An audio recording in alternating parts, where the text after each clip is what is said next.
প্রথমে মহান আল্লাহ তাআলার কাছে শুকরিয়া জানিয়ে আজকে আপনাদের সামনে বক্তব্য রাখছি। আজকে আমরা ন্যায় বিচার পেয়েছি, এটাই হলো আজকের মূল আমাদের বিষয়।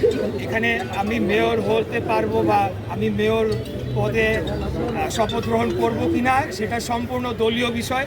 আমি বাংলাদেশ জাতীয়তাবাদী দলের হয়ে ধানের শীষের মার্কা নিয়ে 2020 সালের 1 ফেব্রুয়ারি ঢাকা দক্ষিণ সিটি কর্পোরেশনে অনুষ্ঠিত যে মেয়র পদে নির্বাচন করেছিলাম এবং পরবর্তীতে সারা বাংলাদেশের কাছে, জাতির কাছে দিন দুপুরে আপনারা দেখেছেন ডাকাতি হয়েছে। মিডিয়ার ভাইরা সারাদিন আমার সাথে ছিল এবং নির্বাচন পূর্বের যে প্রচারণার যে কার্যক্রম তার প্রথম থেকেই ডে 1 থেকেই আমরা অভিযোগ দিয়ে আসছিলাম। সেখানে বিভিন্নভাবে আমাদের প্রচারণাকে বাধাগ্রস্ত করা হয়েছে। আমাদের তখনকার বিএনপি সমর্থিত কাউন্সিলর প্রার্থীদেরকে বিনা মামলায় গ্রেফতার করে নিয়ে যাওয়া হয়েছে। আমাদের প্রচারণার মাইক ভাঙচুর করা হয়েছে, পোস্টার ছিঁড়ে ফেলা হয়েছে। আমাদের শেষ দিকে গিয়ে আমার মিছিলের উপরে হামলা পর্যন্ত হয়েছে এবং আমাদের বহু নেতাকর্মীদের মেরে রক্তাক্ত করে ফেলা হয়েছে। সর্বশেষ নির্বাচনের দিন আমি মিডিয়ার সমস্ত ভাইদেরকে নিয়ে বিভিন্ন কেন্দ্রে যাই। সকাল 9:30 পর্যন্ত তারা কেন্দ্রই খোলে নাই। 9:30 থেকে 1 ঘন্টা 1.5 ঘন্টার মতো কেন্দ্র কয়েকটা খোলা ছিল।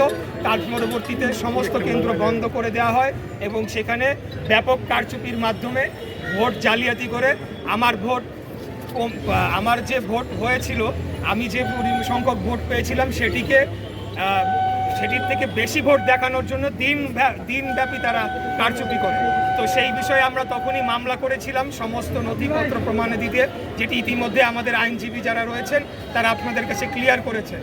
তো আমি যেটা বলতে চাই যে সবচেয়ে মূল বিষয় হচ্ছে যে আজকে ন্যায় বিচারের আমি পেয়েছি এবং বাংলাদেশে ন্যায় বিচার ফিরে আসুক। জনগণ যে একজন সাধারণ নাগরিক যাতে তার ন্যায় বিচারটি পায়, সেটির ধারাটা যে শুরু হয়েছে খুনি স্বৈরাচারী ফ্যাসিবাদী হাসিনা সরকারের পতনের পর, সেটির ধারাটা অব্যাহত থাকুক এবং পরবর্তীতে বাংলাদেশে আমরা সর্বস্তরে ন্যায় বিচার প্রতিষ্ঠা করতে পারি। এটি হচ্ছে আমাদের মূল উদ্দেশ্য, মূল লক্ষ্য। ধন্যবাদ।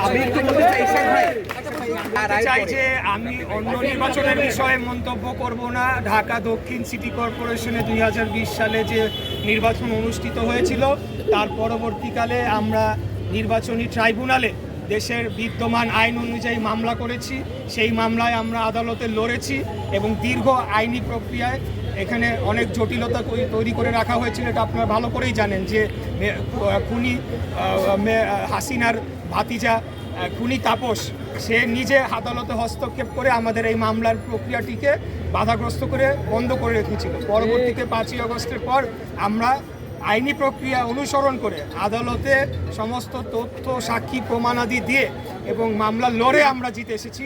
অন্যান্য নির্বাচনের বিষয় সেটা আমার দেখার মন্তব্য করার বিষয়।